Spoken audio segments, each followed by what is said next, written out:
Halo Mbak Arum, apa kabar? Halo, apa kabar Mas? Baik. Uh, Thank you banget lo udah bersedia mau live bareng kita di sini. Sama-sama. Thank you juga udah diundang buat ngobrol-ngobrol bareng nih. Karena menurut segenap tim admin di sini kayak Mbak Arum itu inspiratif banget. Udah bisa merasakan apa ya, manis dan asamnya kokpit maupun galley ya. Iya, oke. Iya deh. Iya sih. Pengalamannya di GT juga pernah, terus di cockpit juga pernah gitu dua-duanya. Gitu. Thank you. Berawal berawal pertama kali dari di dunia aviasi ini di flight attendant ya. Kenapa? Oh, awalnya iya. Dulunya tuh startnya dari flight attendant dulu. Di perusahaan di luar negeri, di Kayaknya base kalau in yang Hong Kong. boleh disebut deh, kalau yang currently kayaknya yang lama bisa disebut. Kalau yang lama, oh ya, kalau yang lama dulu aku kerja di Cathay Pacific, jadi di Hong Kong. Kerja selama 3 tahun deh, tiga tahun setengah kira-kira di situ. Cuma 3 tahun Uh, ya. ya sekitar 3 tahun setengah kalau nggak salah. Terus itu sih sebenarnya jendela awal dalam dunia aviasi itu dari situ. Baru akhirnya pindah pekerjaan ke pekerjaan yang sekarang di perusahaan penerbangan di Indonesia gitu. um, Prosesnya nggak langsung gitu, tapi ada prosesnya gitu. Tapi Nah, uh, itu mau kita ceritakin. sekarang langsung diceritain nih. Oke, um, jadi dulu aku bersyukur banget uh, ketemu profesi dulu di perusahaan yang lama sebagai flight attendant di situ gitu. Mungkin kalau orang-orang mikir nekat juga ya, waktu itu aku baru lulus kuliah, terus orang-orang pada, maksudnya angkatanku tuh pada kerjanya di bidang yang ya sesuai jurusannya lah ya gitu kan. Terus which is aku waktu itu di bidang psikologi gitu, jadi semua orang pada di bidang psikologi. Terus aku kayak ngerasa um, aku nggak mau jadi pilot sih, waktu itu belum tahu mau jadi pilot, jadi bukan kayak cita-cita dari lahir tiba-tiba mau jadi pilot, atau kayak orang dari dokter mau jadi dokter gitu, enggak gitu. Kenapa aku mau jadi flight attendant waktu itu cuman karena aku pengen lihat dunia. Terus kan itu base di Hong Kong gitu kan. Terus oh menarik nih, ya udah akhirnya ya udah ikut apply. uh, Apply prosesnya waktu itu dikirim dulu CV-nya, terus habis dikirim CV-nya dapat respon, dipanggil, dipanggil wawancara, tes segala macam, terus tes kesehatan juga, terus um, alhamdulillah sih keterima gitu. Masih mikir Tahun juga tadinya, kenapa? tahun 2008 ya, batch 2008 kan ya. Ya, 2008. Jadi itu udah 11 tahun mereka nggak buka pendaftaran untuk uh, flight attendant Indonesia. Jadi jedanya lama banget. Terus kalau aku mikirnya, misalnya aku lewatin kesempatan itu sih gitu. Nunggu lagi kesempatan berikutnya nggak tahu. Soalnya waktu itu mereka tuh udah 11 tahun nggak buka, terus baru buka lagi kan gitu. Jadi ini kesempatan yang harus uh, diambil lah saat itu, aku pikir gitu. Jadi ya udah akhirnya apply, masuk, keterima, masuk KT dengan pertimbangan, oh ya aku mau melihat dunia, terus ya mengenal lah segala macam budaya kan gitu kan. Karena ketika kita kerja sama orang berbagai uh, apa namanya latar Multinational. belakang multinasional, kan pasti pengetahuan kita juga bertambah gitu. Apalagi aku baru lulus kuliah gitu, jadi aku pikir wah ini kesempatan bagus nih buat ngebuka pikiran aja gitu, as simple as that doang kok gitu. Terus ya udah ternyata bener. Dari situ, itu kenapa aku bilang tadi jendela untuk aku bisa tahu dunia aviasi itu, karena kalau sebelumnya aku kan nggak lahir dari dunia aviasi, jadi keluarga besar, terus teman-temanku nggak ada yang pilot, ayahku juga nggak pilot, pokoknya nggak ada yang pilot lah, nggak ada pramugari juga, jadi nggak tahu gitu. Terus pas di situ aku baru tahu ada uh, pilot wanita gitu. um, Pas tahu ada pilot wanita, oh baru mikir gitu, ternyata wanita bisa juga ya jadi pilot gitu. Terus penasaran, nanya-nanya gitu, apa sih fun-nya jadi pilot, terus apa sih kriteria jadi pilot gitu kan. Terus oh kayaknya bisa nih, dalam arti bisa digali lebih lanjut gitu. Akhirnya cari tahu gitu. Terus tanya juga sama teman-teman yang ada di Indonesia gitu. Siapa tahu ada yang punya kenalan di dunia pilot, gimana sih kalau di Indonesia sekolahnya. Terus pilot wanita ada berapa sih gitu. Dulu masih jarang banget pilot wanita, kayaknya masih dikit deh. Terus dan nggak pernah ngeliat juga gitu. Akhirnya gara-gara ngeliat dan tahu, cari informasi, baru deh kepikiran mau jadi pilot gitu. Jadi um, bertahap sih prosesnya, jadi nggak langsung oke, aku mau jadi pilot, nggak. Jadi kayak step by step, dari cabin crew dulu, flight attendant, terus pikirannya terbuka gitu. Oh, wanita bisa ya berekspresi dalam bidang apapun gitu. Contohnya kan ada pilot wanita. Terus mereka juga kayaknya happy gitu dengan lingkungan kerjanya gitu. Maksudnya bisa survive di situ gitu, kayak dihargain juga gitu kan.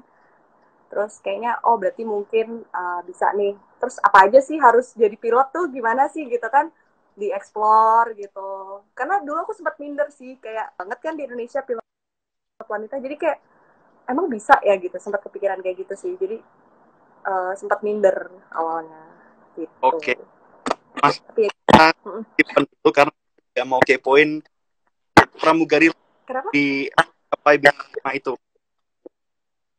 Kenapa? Sorry sorry. Pramugari Oh,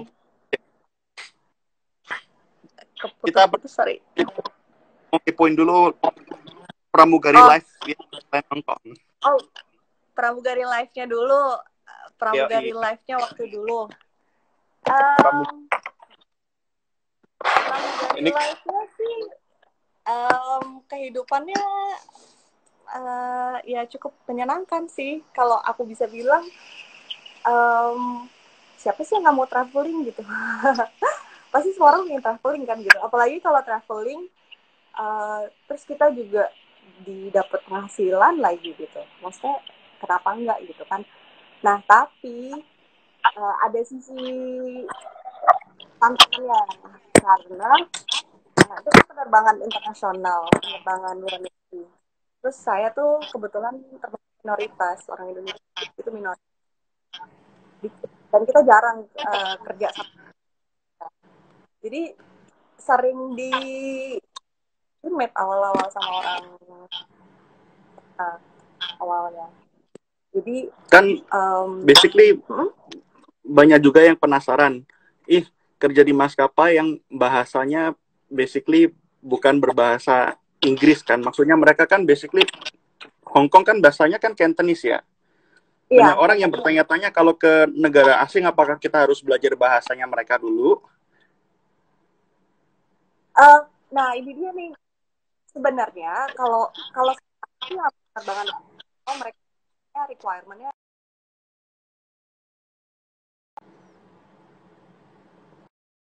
belajar bahasa atau bisa menguasai bahasa mereka, nggak wajib. Tapi kalau menurut saya kayak sunnah gitu loh, kayak oh it's a plus point gitu. Plus, Jadi kalau iya, iya, kenapa sebenarnya kita kan uh, rekan kerja gitu kan, kadang mereka suka ngomong dalam teamwork gitu, misalnya ya kita sesama orang Indonesia, terus tiba-tiba ada teman kerja bule gitu kan, pasti ya kita ngobrol sama teman kerja bule akan dengan bahasa Inggris, tapi sama kita sendiri kan kita pasti ngomong pakai bahasa Indonesia dong, lebih nyaman kan gitu.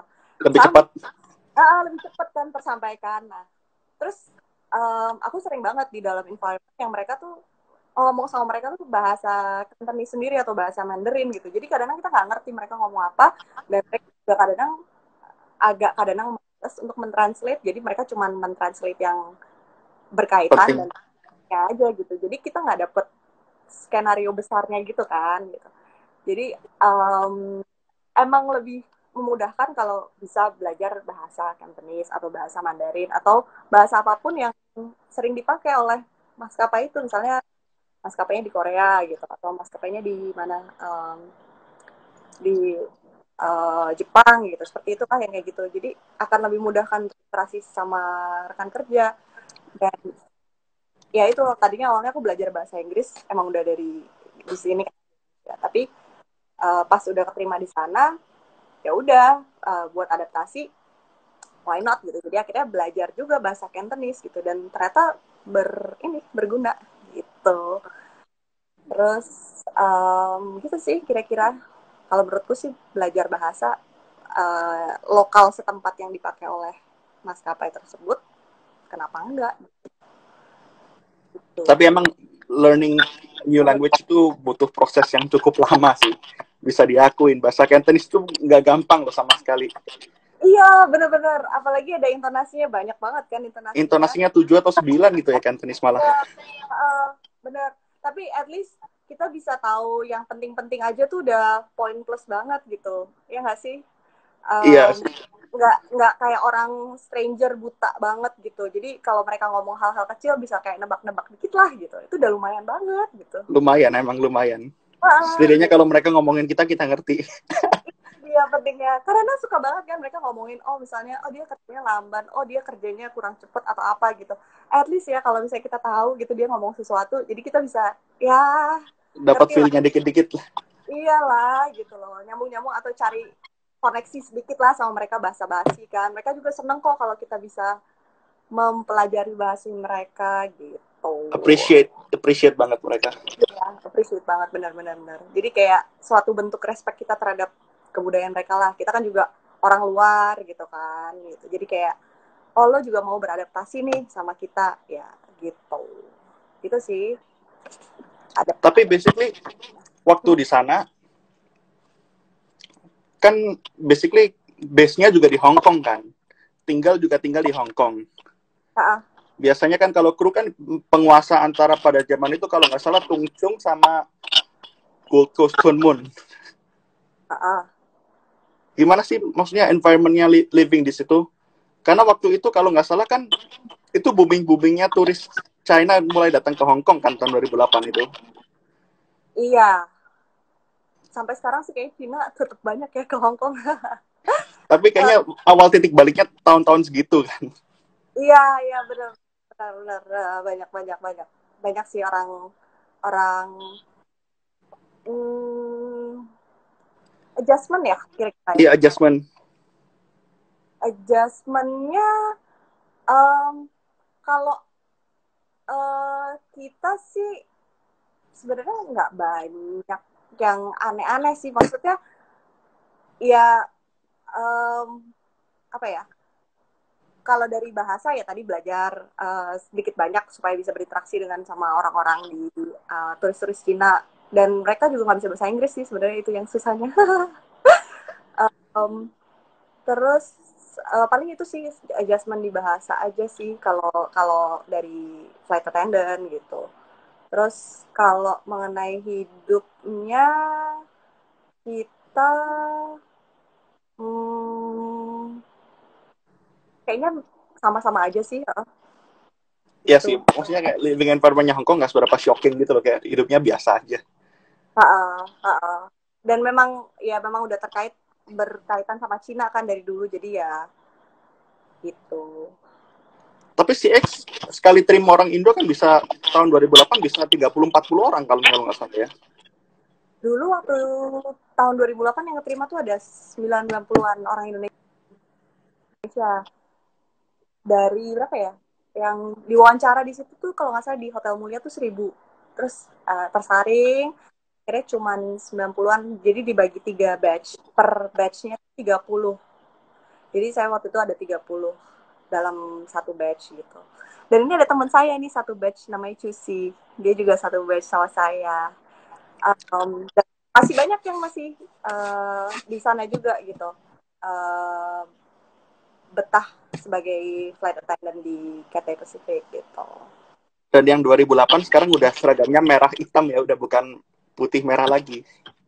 Iya, udah pada jadi naik jabatan jadi flight purser. Jadi mereka incapnya di galley gitu. Lebih kalau kata teman-teman saya sih yang sebagai flight purser mereka lebih enak ya, karena nggak ada berhadapan langsung dengan penumpang. Jadi penumpang tuh cukup menambah apa ya, pikiran ya kayaknya ya gitu.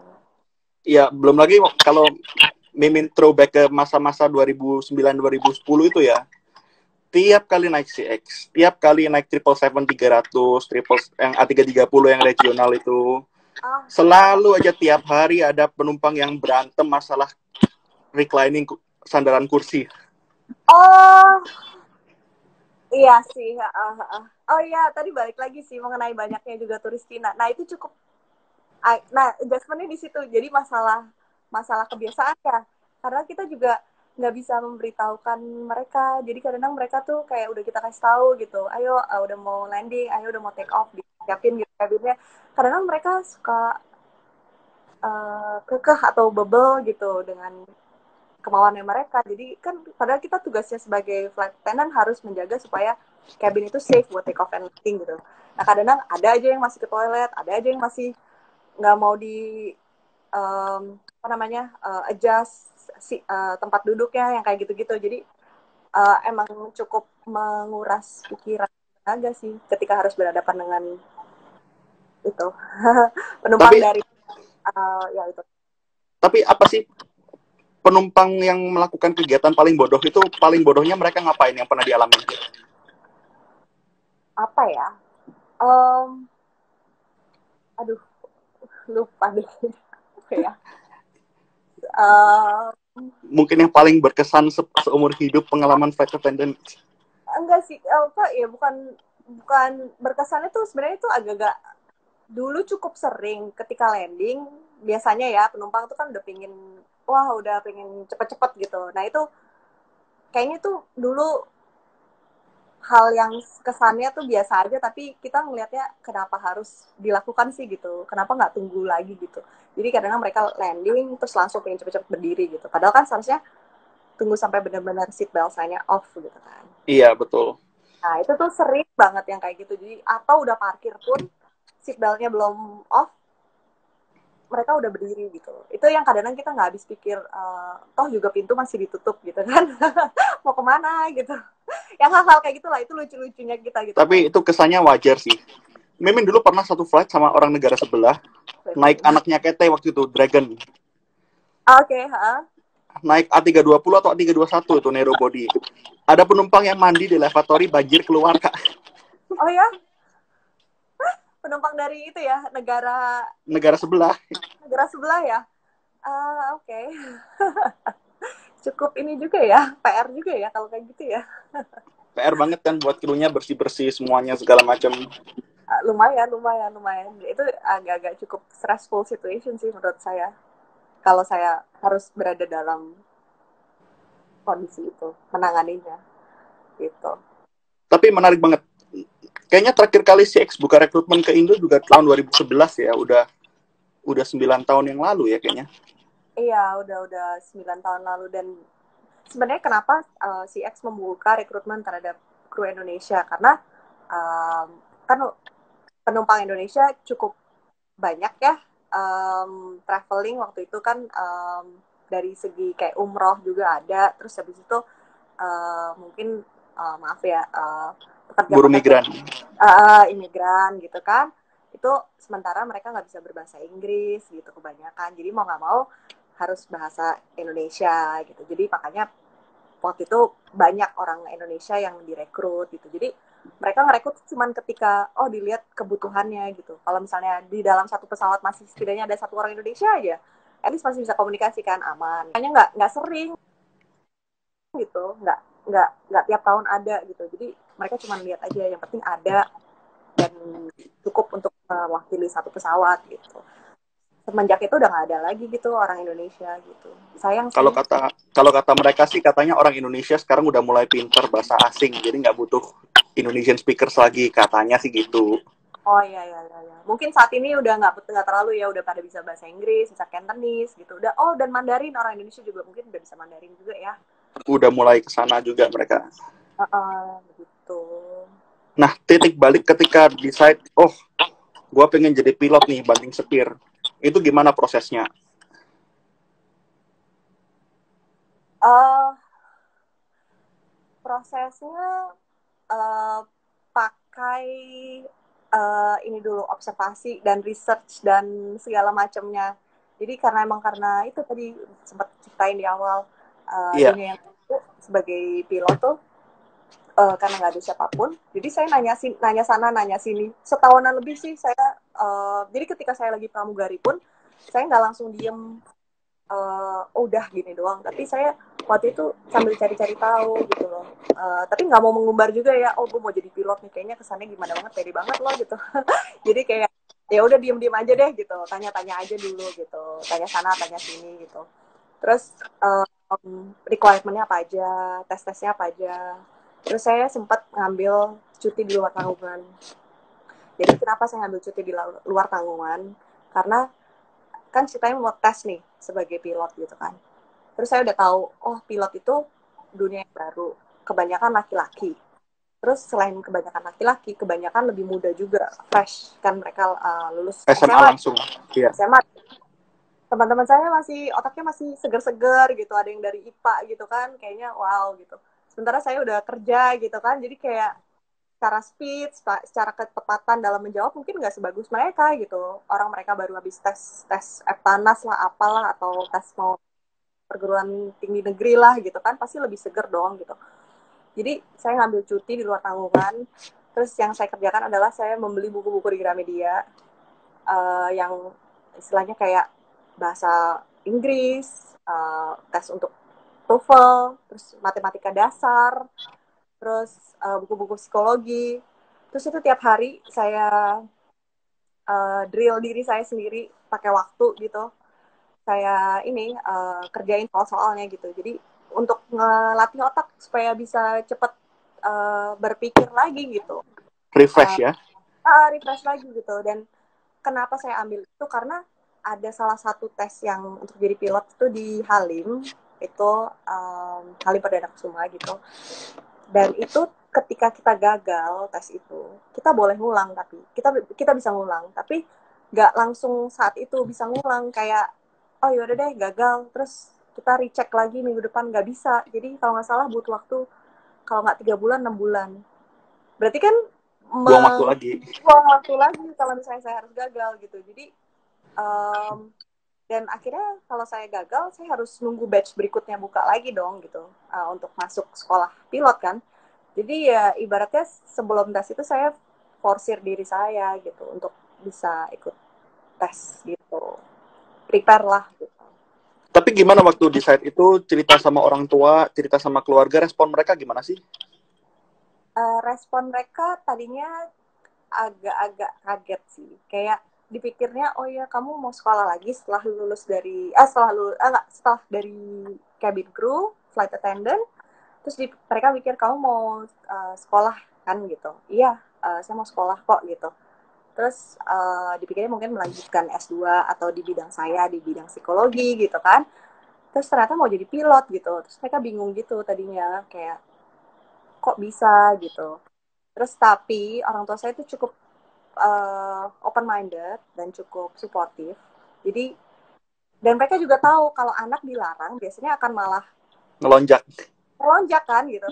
Jadi mereka juga pintar sih, daripada bilang enggak dan berantem capek kan gitu. Mereka cuma bilang, oh ya udah tes aja, bisa apa enggak gitu. Jadi kayak kesannya kayak ya lu mau jadi pilot gitu. Ya lu buktiin aja lu bisa apa enggak. Kalau misalnya bisa ya berarti emang ya bisa. Tapi kalau enggak kan jadi mereka nggak usah buang-buang energi buat berantem gitu kan. Istilahnya kayak gitu loh. Jadi mereka kayak lebih ya udah coba aja kamu bisa apa enggak tes sebagai pilot gitu. Oh ya. Terus selain itu juga mereka mempertanyakan sekolahnya di mana, gimana, emang apa aja yang kamu udah tahu. Jadi nggak langsung oh ya udah ikut aja tes, enggak juga. Jadi kayak dilihat juga nih anak udah seberapa ini persiapan, Prepared-nya. prepare-nya gitu loh, kayak nggak ibaratnya kayak orang Indonesia nggak ujuk-ujuk datang, aku mau jadi ini loh gitu. Tapi nggak kan, nggak kayak gitu, tapi kayak apa aja sih yang udah diketahui tentang profesi itu, gimana strateginya, gimana supaya mencapai goals-nya gitu, kayak gitulah. Jadi cukup supportive sih menurut saya waktu itu mereka, orang tua. Malah kayak akhirnya ketika udah keterima di sekolah di Bali, di Viva, Diva. mereka cukup merasa bangga ya, maksudnya kayak oh ternyata kamu bisa toh gitu. Masuk ke flying school. Jadi waktu itu udah cuti, udah buat prepare masuk sekolah pilot. Akhirnya setelah cuti itu akhirnya balik lagi ke Hong Kong kerja dulu, baru resign atau langsung resign? Sebenarnya jadi waktu saya masuk ke ke ke sekolah flying school itu, saya itu unpaid leave ya 1 tahun, terus habis itu baru udah fix, saya udah keterima Garuda, saya resign gitu. Karena saya juga nggak mau dalam posisi ketika saya udah punya pekerjaan, ya kan, yang which is tuh udah stable, udah stabil lah gitu kan, ketika di Cathay, di CX gitu, saya harus melepaskan dan saya nggak tahu kemana gitu. Apakah saya di dunia penerbangan sebagai pilot apa enggak gitu. Jadi saya make sure ketika saya udah keluar itu saya fix udah dapet pekerjaan gitu. Berarti posisi waktu sekolah itu unpaid leave? Unpaid leave. Sampai lulus? Iya. Luar biasa. Jadi waktu pos ini dibuat, udah pamitan sama Hong Kong, posisinya memang udah keterima, udah secure offer di maskapai yang biru itu? Iya, udah. Saya udah, pokoknya begitu saya keluar dari CX, saya udah secure gitu. Keren, luar biasa. Unpaid leave buat sekolah pilot. Nggak juga sih. Ya, maksudnya ya, waktu itu untung sih ada kesempatan itu, dan menurut saya, tapi susah sih kalau untuk kondisi sekarang gitu. Kalau misalnya nanti ada lagi suatu saat gitu ya, dan dunia penerbangan kan berputar terus gitu. Kalau Aturan misalnya juga berubah terus. aturan juga berubah, kalau misalnya memang ada gitu, mungkin kita bisa cari sekolah pilot, atau misalnya kita ketika dalam mau bekerja terhadap suatu profesi gitu, kalau bisa emang dipikirinnya nggak cuma sampai sekolahnya doang gitu, tapi dipikirkannya tuh sampai nanti kerjanya tuh di mana gitu. Kayak gitu sih, kalau kalau saya boleh sedikit memberi tips gitu dalam bidang apapun ya gitu. Nah, sekarang kepo nih. Sebagai cadet pilot atau student pilot life. Di BIFA berapa tahun waktu itu? 1 tahun atau 2 tahun ya? 1 tahun. 1 tahun udah kelar sampai instrumen rating. Iya, kita instrumen rating. Keren juga, 1 tahun cepet loh masuknya 1 tahun. Cepat untuk Indonesia, cepat. Karena kenapa bisa 1 tahun? Karena di Bali ya, di BIFA itu kita tiap hari itu benar-benar dipadetin materinya gitu, Senin sampai Sabtu gitu. Jadi kadang juga kita terbang hari Sabtu juga masih ada yang terbang gitu. Jadi liburnya tuh kalau nggak salah benar-benar cuma hari Minggu, Sabtu kadang setengah hari kalau nggak salah ya. Tapi benar-benar padat banget gitu. Ngumpulin jam terbangnya juga cepat jadinya kan gitu. Waktu itu satu batch, wanitanya ada berapa? Saya berdua. Oh, kebetulan berdua ya? Berdua. Tapi ada batch di atas saya, ada yang nggak ada wanitanya, ada beberapa yang nggak ada wanita. Jadi nggak setiap batch ada wanitanya. Gimana waktu itu posisinya sebagai kaum tanda kutip minoritas, 2 orang wanita di antara sejumlah pria-pria itu? Aneh awalnya. Aneh soalnya kan lingkungan saya kan kebanyakan wanita dong, kalau misalnya flight attendant kan gitu. Teman-teman saya banyakan wanita juga. Terus tiba-tiba temannya banyakan pria. Dan kita satu asrama gitu kan. Senior-seniornya juga pria semua. Di saat saya nggak ada senior wanita satu asrama. Yang agak PR-nya tuh adalah karena ini sekolahnya tuh walaupun bukan sekolah militer, tapi cukup disiplin lah ya. BIFA tuh ada kayak apel pagi, apel malam, terus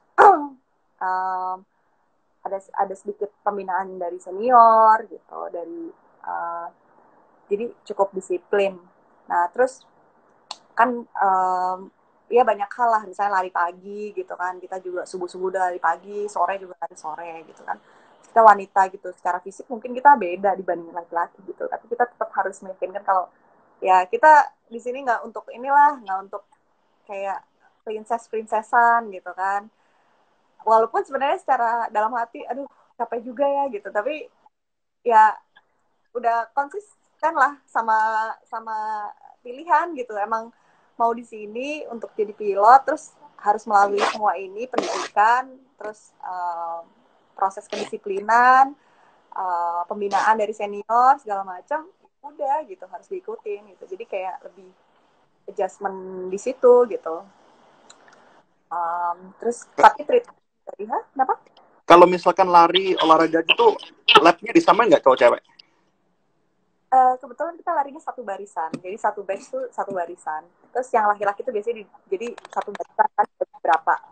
Uh, per 5 atau per 4 gitu. Terus berdasarkan tinggi gitu kan. Nah terus di dalam barisan kita larinya harus rapih kan, gitu. Langkahnya harus rapih gitu. Terus seragam gitulah, istilahnya nggak boleh ada yang pecah kan dalam satu barisan gitu. Terus kita perempuan-perempuan di belakang kan berdua karena tingginya lebih pendek dibanding laki-laki gitu. Sementara laki-laki tuh kayaknya larinya tuh santai gitu karena mereka kan ini ya lebih jenjang gitu kan. Sementara kita perempuan tuh kayaknya udah ngos-ngosan gitu. Tapi tetap harus ngikutin gitu.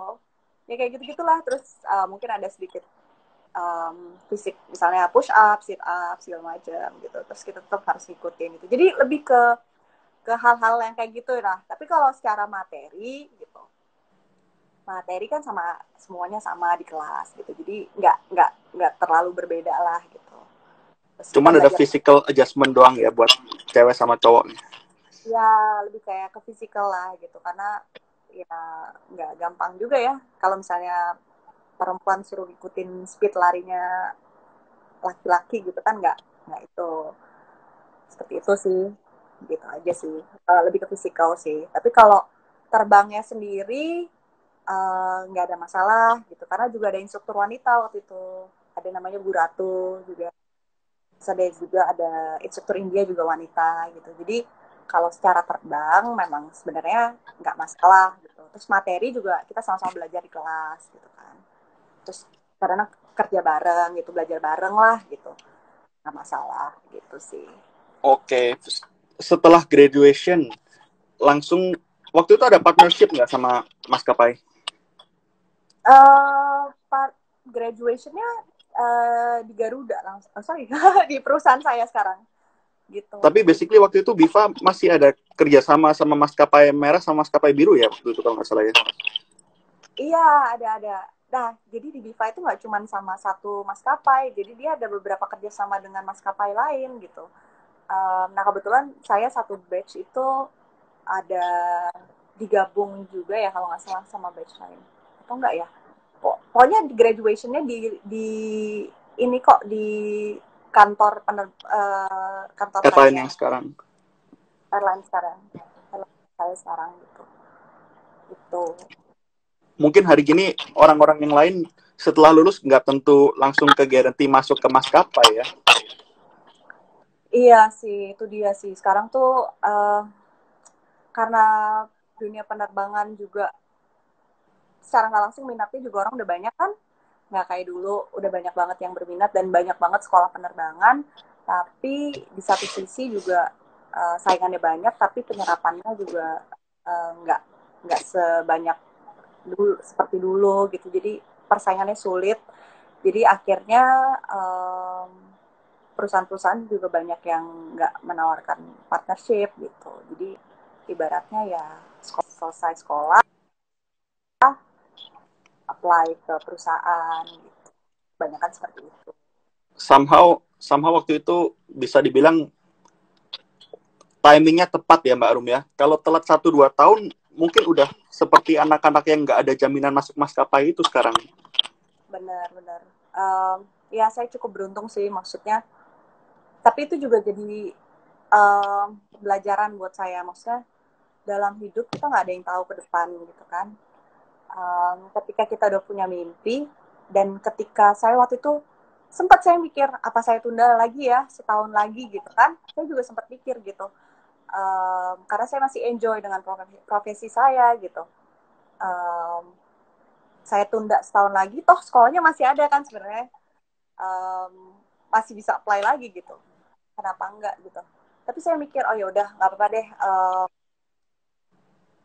Udah cukup lah, udah ya udah, harus mulai dari awal lagi, sekolah lagi, terus bangun karir lagi, harus berdarah-darah, nangis lagi, mulai dari awal, it's okay. Ya udah telan aja sekarang gitu. Mau ditunda setahun lagi, 2 tahun lagi, sama aja tetap harus telan. Tapi bedanya ketika saya harus nunda 1 tahun, 2 tahun lagi gitu, kesempatan itu mungkin udah nggak ada gitu. Yang partnership dengan pihak maskapai gitu. Jadi menurut saya tuh ketika kita udah punya punya mimpi, terus punya ada kesempatan gitu, baiknya diambil. Ketika nanti udah tunda gitu, kesempatannya mungkin udah nggak sama lagi gitu. Jadi kayak gitu sih. Jadi kayak kalau udah refleksi bener, kayak iya ya, kalau misalnya waktu itu udah saya nggak ambil, mungkin udah nggak ada kesempatannya. Mungkin saya udah nggak di sini gitu, saya nggak bisa di sini gitu. Kayak gitu sih. Luar biasa. Sebenarnya basically saya mengagumi banget Mbak Arum making a decision yang cukup berani loh waktu itu. Ya lumayan sih, maksudnya kalau menurut saya tough decision banget waktu itu, karena kayak saya udah nyaman sama pekerjaan saya, dan saya nggak bilang mudah ya, ketika saya ngebangun karir sebagai flight attendant tuh bukan pekerjaan yang mudah, itu pekerjaan yang sulit gitu kan. Terus karena tahu sendiri dong, Mimin masnya kan tinggal di Hong Kong juga kan ya, jadi lingkungan orang sana kan juga agak-agak berbeda dengan Indonesia ya gitu. Lebih Terus kerja keras. lebih kerja keras, terus speednya cepet banget gitu. Terus kadang cara ngomong mereka juga tinggi gitu kan ya. Iya, kesannya kayak orang marah-marah gitu. Kesannya kayak orang marah-marah, kita orang Indonesia yang biasa ramah gitu kan, terus harus kerja di lingkungan yang seperti itu, cepat, keras, kerja keras, terus intonasinya tinggi tuh kayak, tadinya tuh 6 bulan pertama saya mau nangis gitu. Terus pas begitu udah nyaman, setelah 6 bulan saya udah mau pulang, terus nyaman, ya udah deh, saya harus tinggalin lagi untuk sesuatu hal yang baru lagi, yang dari awal lagi gitu. Tapi nggak apa-apa sih, maksudnya ya namanya hidup ya, kan harus berproses terus. Tapi untungnya masa itu katanya nggak ada kayak apa ya, probation period berapa tahun gitu ya. Ada ya probation kalau nggak salah, saya lupa berapa bulan ya, 6 bulan probation. Oh, cuma 6 bulan ya. Jadi enam masih bulan bisa lah. Iya, tapi kita sebenarnya anytime mau pulang nggak apa-apa loh di dalam Bayar probation. penalti. Nggak bayar sama sekali. Luar biasa. Enaknya itu dia. Jadi mau ngerasa nggak betah di bulan kedua ya nggak apa-apa, silakan mengundurkan diri gitu. Tapi kan sayang ya. Iya, perjuangannya udah nyampe situ, masa ditinggal. Terus belum tentu nanti ada pembukaan lagi gitu. Itu Ya nggak dia, sih? apalagi apa ya? Istilahnya kan waktu di CX sebenarnya kan udah masuk comfort zone yang lumayan comfort sebenarnya, nggak usah mikirin duit. Waktu itu CX kan kalau nggak salah dulu kru luar dikasih 7 tahun kontrak rumah itu kan dibayarin company ya 7 tahun ya. Iya. Di kenapa dibayar? Karena memang housing di sana kan juga mahal ya gitu. Ya Dan tahu kita sendirilah 25.000 sebulan. ya, dan karena kita dihitung sebagai expat, dan kalau nggak salah peraturannya dari Hong Kong Regulation, pekerja expat itu harus diberikan uh, housing gitu. Jadi ya mau nggak mau mereka memberikan housing gitu. Jadi ya itu deh kesempatan sih waktu itu. Untung diambil. Luar biasa. Nah, habis gitu ketika masuk ke dunia penerbangan bener-bener duduk di depan sekarang sebagai flight, Halo. apa sih yang pertama kali beneran terbang sendiri bawa pesawat itu gimana sih rasanya? Waktu masih bar 1 di airline. Uh, bar Mungkin 1 tuh bar mungkin secara schedule berapa? udah nggak kaget ya. Karena dulu pun sebagai flight attendant udah istilahnya jamnya ngaco gitu kan. Tapi mungkin apa sih yang adaptasi baru di sebagai pilot di depan? Oh, bedanya kalau sama pilot tuh kan kerjanya berdua nih sama captain gitu kan. Terus lebih ke adjustment ke captainnya juga sih, maksudnya gimana kita bisa membawakan diri ke captain, karena kita mau nggak mau bekerja bersama-sama dia gitu. Awalnya saya sempat merasa minder ya, karena masih bar 1, bar 2, masih bar-bar istilahnya masih junior banget gitu. Terus ada perasaan insekuritas karena saya wanita. Walaupun saya udah lulus lulus sekolah pilot, saya udah lulus taruhlah itu apa namanya simulator segala macam gitu kan. Kita sebutnya inilah trainingnya dia kan. Tapi saya tetap merasa kayak ada sisi kayak minder gitu, karena ini dunia yang baru. Gitu. Tapi setelah lama-lama ya udah saya tuh prepare banget kalau saya mau terbang, jadi saya benar-benar pelajarin gitu rute-rutenya, terus saya tanya sama saya yang udah terbang gitu, terus tanya juga gitu kerja sama captain ini gimana sih gitu. Jadi lebih kayak curi start ketika saya mau kerja gitu, dan itu ngebantu sih. Jadi lama-lama kan kalau kita udah setiap terbang, oh ternyata bisa kok gitu, uh, apa sih berjalan mulus gitu. Terus ya udah kan lama-lama kan nya juga nambah kan gitu, jadi ya udah kayak gitu, ntar nextnya kayak gitu lagi gitu. Terus kan Akhirnya sekarang baik kebiasaan ya, sebenarnya itu insecurity-nya hilang itu baik kebiasaan ya. kebiasaan sih, tapi um, saya rasa ya kalau saya udah mengamati nih di saat ini, karena saya kan tadinya kan saya terbang di ATR 72600 ketika saya masuk di perusahaan penerbangan saya sekarang ini. Terus setelah saya di 72600, setelah 3 tahun 4 tahun ya, saya pindah kan sekarang ke NG. ya Boeing 737-800 NG gitu. Nah, di sini kan saya juga melalui proses training, dan saya masih juga termasuk anak yang terhitung baru ya di ini. Ada lagi insekuritas itu gitu, balik lagi kan gitu, karena masih baru lagi, masih junior lagi. Jadi saya rasa tuh itu selalu akan ada gitu, ketika kita harus memperluas zona nyaman tuh akan ada lagi gitu. Oke. Nah, ketika sekarang udah terbang NG, pernah nggak sih landing lagi di Hong Kong? Pernah.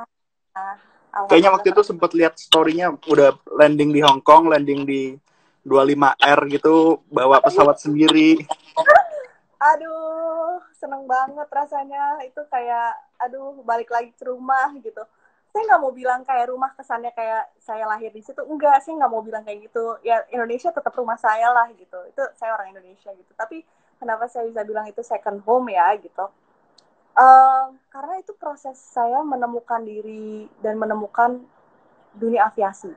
Kalau saya dulu nggak ke Hong Kong, kalau saya dulu nggak ambil tuh pekerjaan sebagai flight attendant gitu, yang mungkin orang-orang pada bilang ngapain sih sebagai flight attendant gitu, ngapain kerja flight attendant di Hong Kong gitu jauh-jauh gitu, mungkin saya nggak sampai sini gitu. Jadi kalau orang mau bilang waktu itu ngapain sih gitu, saya bisa bilang sekarang inilah jawabannya setelah sekian lama gitu loh, iya kan gitu.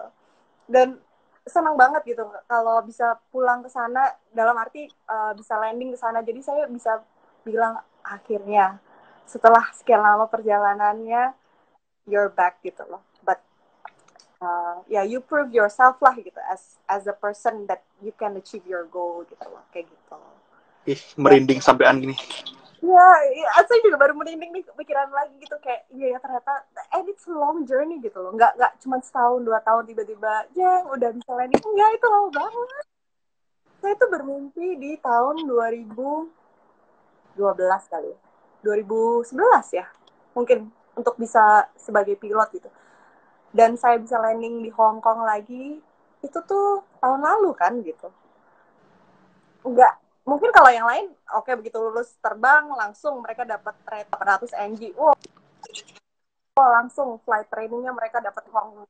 Kalau saya enggak, saya dulu ke ATR dulu, terbang ke Ambon dulu, ke Ke Banyuwangi dulu, ke Jember dulu. Banyuwangi dulu, ke Papua dulu, ke Sabang, gitu, ke Langgur, ke Ternate gitu. Maksudnya melihat Indonesia gitu. Terus setelah saya udah melihat Indonesia dan keindahannya segala macam, kok ya yang maha kuasa tuh baik juga gitu. Saya diberikan kesempatan untuk oke, kamu udah bisa appreciate gitu Indonesia kamu, dan kamu bisa appreciate keindahan negeri musik. Udah, yuk, mari kita terbang lagi ke itu, ke luar negeri ya. Ya mungkin itu proses pendewasaan juga sama buat saya gitu. Bahkan Jadi, pernah se-flight ya sama rekan kru si X waktu udah jadi pilot ya. Udah pernah terbang bareng ya kalau nggak salah ya. iya pernah pernah. Kalau nggak salah Mas Doni pernah terbang ya sama Yuk? Iya pernah, Mas Doni, bener. Kenal ya sama Mas Doni ya. Iya, dia Kenal. lagi dari Lombok. Saya waktu itu bawa Mas Doni dari Lombok ke Bali, Denpasar. Ya. ke Denpasar. Gitu. Merinding, asli merinding. Saya juga gak nyangka ya kalau bisa juga gitu ya. Ya namanya hidup lah. Kalau dijalanin yakin ya insya Allah nyampe lah gitu aja deh. Nah, Tuh. sebenarnya kalau udah sekarang di posisi ini nih, itu kan dibilang tough decisions ya. Mungkin ada pesan nggak buat orang-orang lain yang apa ya, supaya berani get out of the comfort zone to get something yang bisa dibilang lebih baik? Kalau saya rasa kita hidup kan cuma sekali gitu kan ya. Terus kita pasti punya mimpi dalam hidup. Apapun itu passion, calling, mimpi, goals gitu. Mungkin awalnya mimpi itu mungkin sesuatu yang kayaknya tuh impossible. Namanya juga mimpi gitu kan. Impossible atau out of the box gitu. Kayak saya dulu pilot wanita di keluarga saya nggak ada. Terus di Indonesia ya udah gitu kan. Um,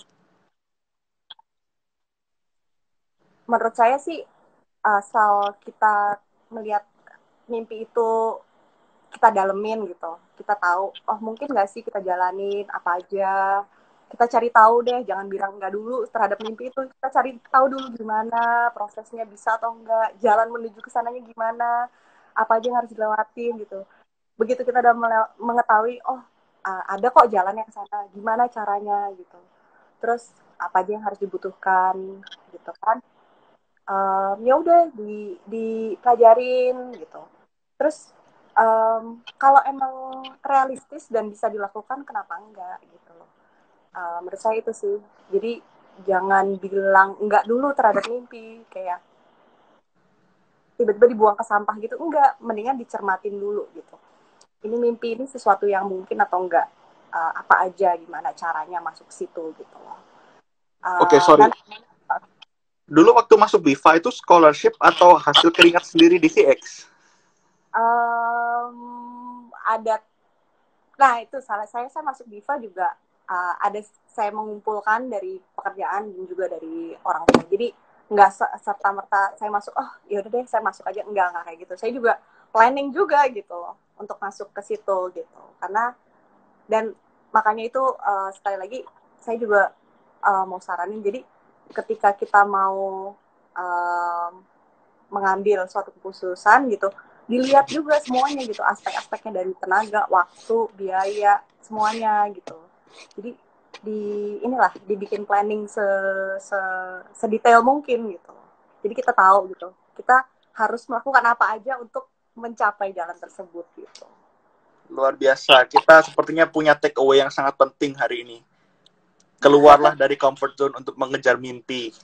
Iya, ya. Penting banget itu buat kita reflect, apapun profesinya. Iya benar, apapun profesinya sih. Dan kalau menurut saya comfort zone tuh nggak ada habisnya sih. Jadi kayak ada yang pernah bilang sih sama saya, senior saya juga bilang, kita bukannya keluar comfort zone. Mungkin kalau keluar tuh bahasanya kayak, wih gila keluar ya gitu, susah banget gitu. Mungkin kita bisa memikirkan kalau kita memperlebar comfort zone. Jadi maksudnya kayak, oke, comfort zone kita udah segini nih, ya nggak apa-apa udah segini, it's good, it's fine gitu. Tapi kalau kita ada kesempatan untuk memperlebar lagi, kenapa enggak gitu.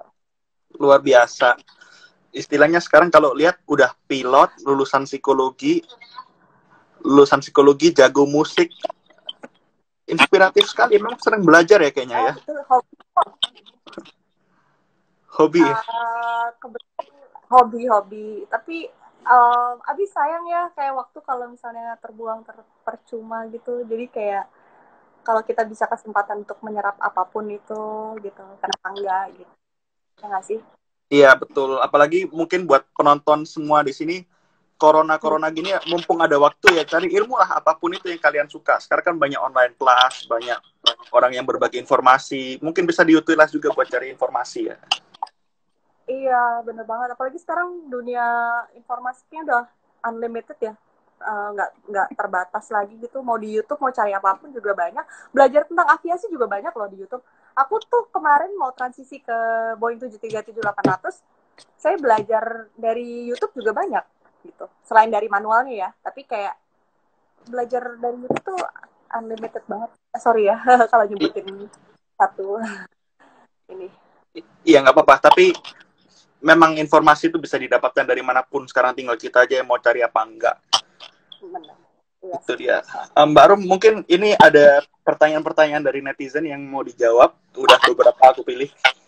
Oh, oke. Silakan. Kalau Ini dari rekan saya yang luar biasa. Boleh tahu aircraft favorit Mbak Rum waktu masih di CX, tim Boeing atau tim Airbus? Tim Boeing apa tim Airbus ya? Waktu di CX tuh saya ada favoritnya masing-masing sih. Kalau Airbus saya favoritnya 340-600. Ya dong. Masih ada 600 ya zaman itu ya? Masih ada 30. Dan ada banknya kan, mereka di bawah juga. Pesawat tua, tapi ya tetap aja lah 4 engine gitu, kenapa enggak gitu kan. Tapi kalau waktu di sana, saya suka banget sama Boeing. Kenapa? Karena masih ada Queen of the Sky. 747. Dan itu rasanya elegan banget ya. Kalau mungkin kita ada yang pernah terbang sebagai penumpang aja rasanya elegan banget bisa terbang sama 747 tuh, nggak tahu kenapa ya. Pasti punya foto wajib, foto di tangga, pasti pernah. Ada nggak ya sih? Nggak tahu deh. Ada kali, tapi zaman dulu nggak tahu. Semua orang pasti pernah foto di tangga yang 747 kalau pernah terbang.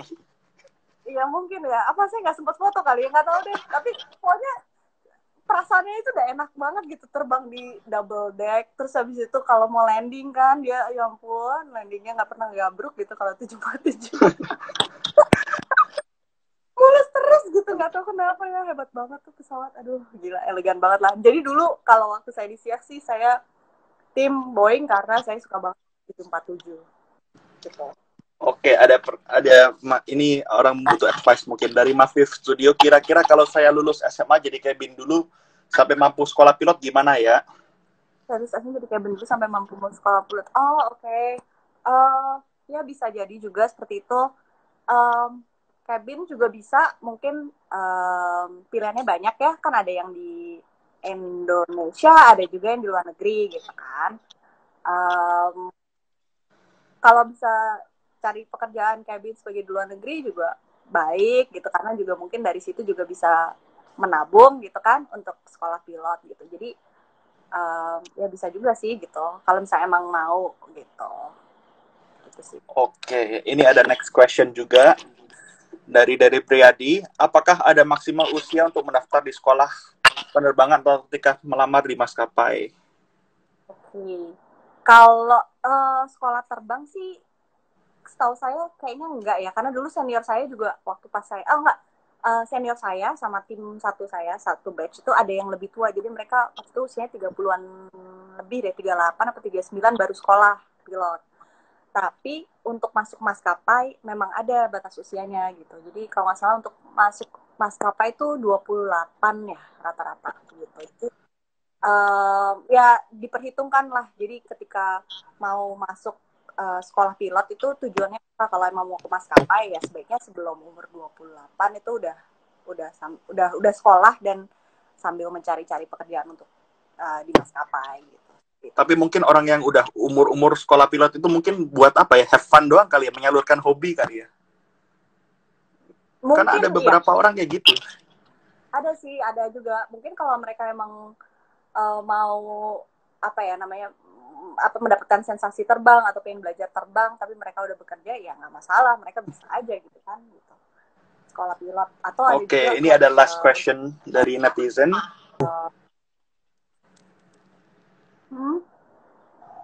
Setelah lulus FS kakak sempat nganggur gimana sambil wisata? Kayaknya tadi udah dijawab ini. Ya tadi udah dijawab ya. Iya udah dijawab ini masalah ini. Luar biasa sih. Saya sampai beneran asli merinding loh denger apa ya, decision making yang sangat-sangat bold and brave menurut saya. Enggak juga sih ya. Begitu ya mungkin ya. Iya sih kalau buat saya sih agak-agak ya itulah perjuangan sampai sini. Tapi ya nyampe juga kok gitu akhirnya. Mungkin Gitu. ada pesan-pesan buat rekan-rekan yang mungkin seorang wanita ingin melakukan sesuatu yang nggak biasa. Mungkin apa pesannya Mbak Arum sebagai orang yang udah pernah ngalamin gitu? Kalau ini sih menurut saya tuh suatu pekerjaan ya. Ini berdasarkan pengalaman saya ya. Di kantor gitu. Saya tahu ternyata tuh sebenarnya ya pekerjaan pilot itu bukan pekerjaan pria gitu loh. Pekerjaan pilot itu juga bukan pekerjaan wanita. Tapi suatu pekerjaan itu pasti mempunyai requirement atau kriteria yang membutuhkan suatu skill, ya kan? Satu skill set. Jadi, jangan buru-buru bilang, oh ini pekerjaan wanita, pekerjaan pria, apapun itu. Yang harus dilihat adalah, ini pekerjaan skillnya yang dibutuhkan apa, gitu. Jadi, mungkin ya, kenapa dulu dibilang pekerjaan pilot tuh nggak banyak wanita, atau pekerjaan yang mayoritas pria. Mungkin karena kebanyakan technical, dibutuhkan technical knowledge-nya, terus mungkin kemampuan spasial yang kemungkinan lebih banyak bagus atau dimiliki oleh pria. Tapi bukan berarti wanita nggak punya gitu. Jadi wanita juga bisa mempunyai skill-skill tersebut gitu. Jadi menurut saya mau pekerjaan apapun itu jangan dipikirin gendernya dulu gitu. Jadi mau jadi chef kayak, mau jadi abri kayak, mau jadi presiden kayak gitu, atau mau jadi pilot, atau mau jadi taruhlah apa astronot gitu. Banyak kok ada astronot juga wanita gitu kan menurut saya. Jadi ya kita apapun itu nggak usah mikir gendernya, tapi mikir skillnya. Kita punya nggak skillnya gitu. Itu dia. Apa kayak gitu kan pasti semuanya skillnya yang dipikirkan gitu, bukan gendernya lo cewek atau pria gitu, enggak kan gitu. Iya, orang Indonesia makanya apa ya, budaya tanda petik seksisnya itu harus dihilangin lah. Ya seksisnya harus dihilangin benar-benar. Dan jangan terlalu cepat mengambil sisi negatifnya dulu gitu. Jadi kayak lihat dulu sisi positifnya gitu. Kita ada apa enggak? Kita punya nggak ya kemampuannya gitu. Kalau nggak punya, ya dicari, digali gitu loh. Digali dulu. Gitulah. Oke Mbak Arum, waktu kita udah mau habis. Thank you banget udah mau sharing di sini. Sangat menginspirasi dan menambah semangat kita semua. Sama-sama.